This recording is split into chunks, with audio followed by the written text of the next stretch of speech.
राज्यामध्ये रेशन दुकानांनी संप पुकारलेला आहे, परंतु रेशन दुकानदारांच्या संपात आता फूट पडल्याचं चित्र आहे। All Maharashtra fair price shopkeeper federation पुणेचा या संपामध्ये सहभागी होण्यास नकार असल्याचं कळतंय। 25,000पेक्षा जास्त रेशन दुकानांचा या संपामध्ये सहभाग नसल्याची माहिती मिळते।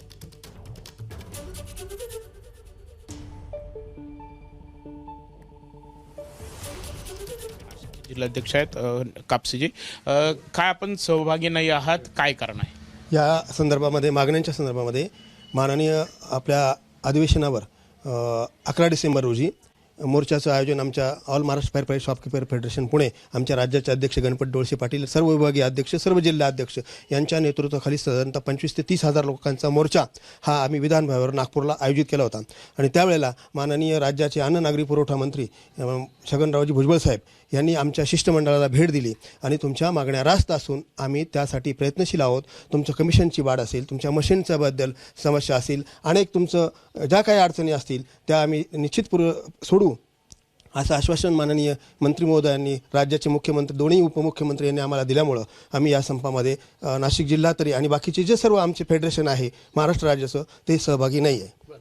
राज्यभरातील किती एकूण सहभागी नाही आहेत? असे साधारणतः 25,000 ते 30,000 दुकानदार आमचे यामध्ये सहभागी होणार नाही आहे।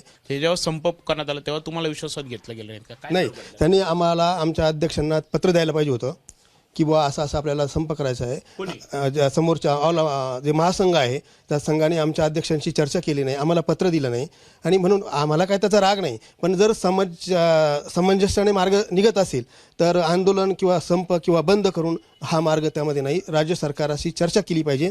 आमच्या राज्याचे उपसभापती आहेत झिरवळ साहेब यांनी आम्हाला मध्यस्थी करून माननीय मुख्यमंत्र्यांची भेट मागच्या वेळेला घालून दिली होती आणि त्यांनी सांगितलं की आपण प्रयत्न करू आणि त्यात मार्ग काढू। कधीपर्यंत मार्ग निघेल, तोडगा नाही असं तुम्हाला सांगितलं? माननीय राज्याचे पुरवठा मंत्री आहेत आपले भुजबळ साहेब, त्यांनी सांगितलं की जानेवारीच्या एंडपर्यंत याच्यावर आपण मार्ग काढू। हो होईल, हो, कारण ते आपल्या जिल्ह्यातलेच आहेत आणि आमच्याबद्दल त्यांना बरीपैकी जाण आहे आणि ते निश्चित रूपाने मार्ग काढतील अशी आम्हाला खात्री आहे। जर हा मार्ग निघाला नाही सरकार सांगेल तर पुढे मग काय? आता नाही, आम्ही मग सरकारला मुख्यमंत्र्यांची, झिरवळ साहेबांच्या मार्फत मुख्यमंत्र्यांची चर्चा करून याबाबत आम्ही पुढील निर्णय आणि दिशा ठरवली जाईल।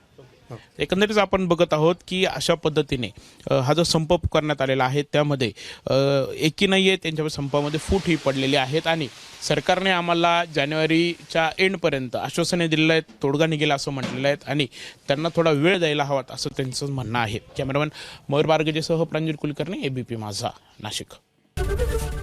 एबीपी माझा, उघडा डोळे बघा नीट।